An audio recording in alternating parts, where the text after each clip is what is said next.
కత్తితో కూరగాయలు కోసుకోవచ్చు, ప్రమాద సమయంలో ఆత్మరక్షణకు వినియోగించుకోవచ్చు, లేదా దాన్నో మారణ ఆయుధంగా కూడా వాడి ఇతరుల ప్రాణాలు తీయొచ్చు. ఏ పరికరమైనా పరిజ్ఞానమైనా వాడుకునే వారి మనస్తత్వాన్ని బట్టి దాని ఉపయోగం ఉంటుంది. ప్రయాణికులను చేరవేయడానికి ఉపయోగించే విమానాలనే ఆయుధాలుగా మార్చి అమెరికాలో జంట హర్మ్యాలను కూల్చేసిన అల్ ఖైదా దురాగతం ఇందుకో పెద్ద ఉదాహరణ. ఇప్పుడు కాలం మారింది.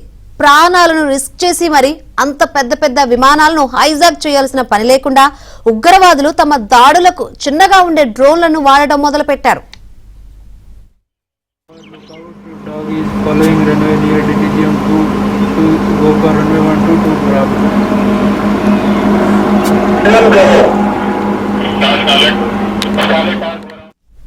ప్రపంచంలోని పలు దేశాల్లో, ముఖ్యంగా ఆఫ్రికా దేశాల్లో ఉగ్రవాదులు ఇటీవల తరచుగా డ్రోన్ దాడులతో భయాందోళనలు సృష్టిస్తున్నారు.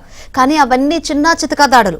సూడాన్లో ఆసుపత్రిపై తిరుగుబాటుదారులు జరిపింది మాత్రం చాలా పెద్ద దాడి.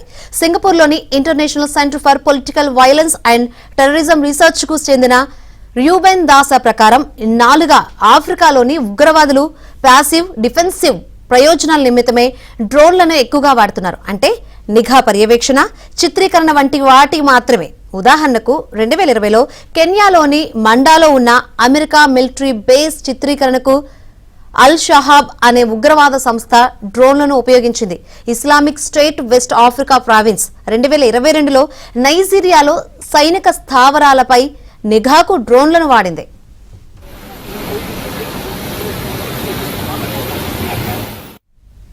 నెల తర్వాత ఆ స్థావరాలపై ఆ సంస్థ సభ్యులు దాడులు చేశారు. కానీ కొద్ది రోజులుగా వారు వాటికి యాక్టివ్ అఫెన్సివ్ రీతిలో, అంటే బాంబు దాడులకు వాడుతున్నారు.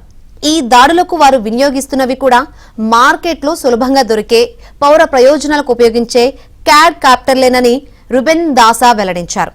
అలాంటి దాడిలో అతిపెద్దది తాజాగా సూడాన్లో జరిగిన దాడి. ఇది ఇలాగే కొనసాగి టెర్రరిస్టులు తమ దాడులకు డ్రోన్లనే ప్రధాన ఆయుధాలుగా ఎంచుకుంటే పెను ప్రమాదమేనన్న ఆందోళన సర్వత్రా వ్యక్తమవుతుంది.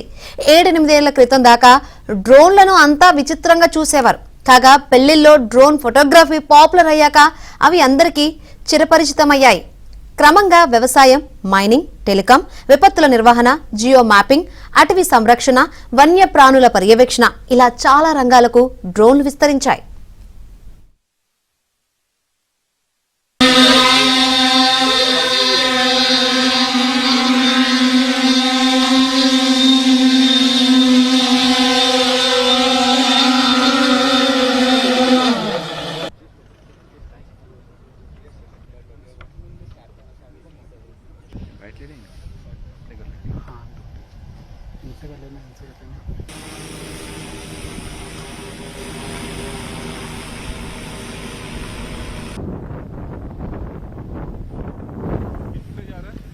पोजीशनिंग चाहिए। ठीक है, ओके ओके।